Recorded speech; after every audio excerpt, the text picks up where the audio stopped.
శోకపు లోయలలో కష్టాల కడగండ్లలో కడలేని కడలిలో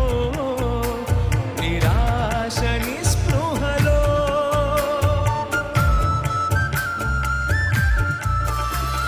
శోకపు లోయలలో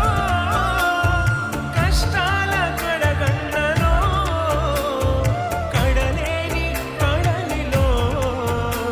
నిరాశ నిస్పృహలో